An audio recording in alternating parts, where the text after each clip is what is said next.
think early in the year that maybe you guys got too caught up into maybe who's going to be that second scorer next to Deshaun at all? It seemed like that was a knock on you guys at first. Like Deshaun will score, but who else is it going to be? Did that mess with you guys mentally at all? Not really. I think the biggest game that sticks in my head is after the Michigan State game up there. Deshaun had about 40, and the rest of our team had about 6.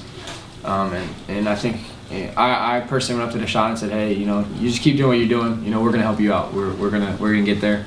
Just stick with us." And we weren't too worried about who was gonna do it. We knew just multiple people had to step up. It didn't have to be one guy. It could be 2 or 3 guys. And right now, I think we have that going on. I put the ball in the bucket a little bit, and LeQuinn's done a phenomenal job off the bench. Sam's done a good job stepping up, taking advantage of openings. So I've been multiple guys trying to fill that void, and that's really helped us as a team. So when you have a situation like last night where something opens up there at the end, and the guy who's open is someone who hasn't been in that situation, hasn't taken a last-second shot, did you let that pass go? Are you confident as heck he's going to sink it, or are you like, oh my gosh, this is the first time this guy is in this situation? No, those thoughts don't really cross your mind. He was open. It was the correct read, and fortunately enough, I saw it. And regardless of who it was very fortunate to be LeQuinn. He's a confident player. He believes in himself, and that's what you need at the end of the game. He was talking a lot of trash to Reggie Miller in open practice, so I think he just kind of wanted to add to that trash talking a little bit with that shot yesterday.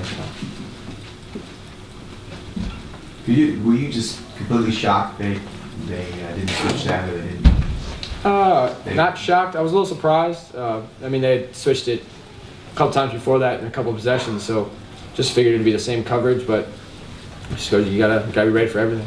Were you anticipating them to switch that and have Jared on you and do kind of what you did in the I was anticipating a switch. Wasn't sure what I was going to do with it then. Was going to kind of try to take what he was going to give me and just kind of see what happens. But fortunately enough, it opened up probably an easier shot. But Quinn had an easier shot than what I was going to have, so he did a good job of knocking it down. Aaron, can you talk about LeQuinn last year with a lot of expectations coming in as a ballyhooed recruit and all of that, and not playing, and what his actions and words were like? I mean, people say now that he was immature and that he's grown up this year. What did you see last year? I think he was definitely a little rebellious last year. I think he knew that he wasn't going to play a ton, so he didn't really lose himself in the game. But and I think he's done a good job of breaking out of that.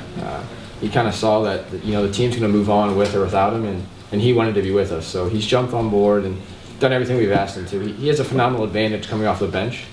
He gets to read the game, and he's definitely a student of the game. He sees how the refs call it. He understands where mismatches are, how the flow of the game's going, and he's able to come in and capitalize on that when he comes in.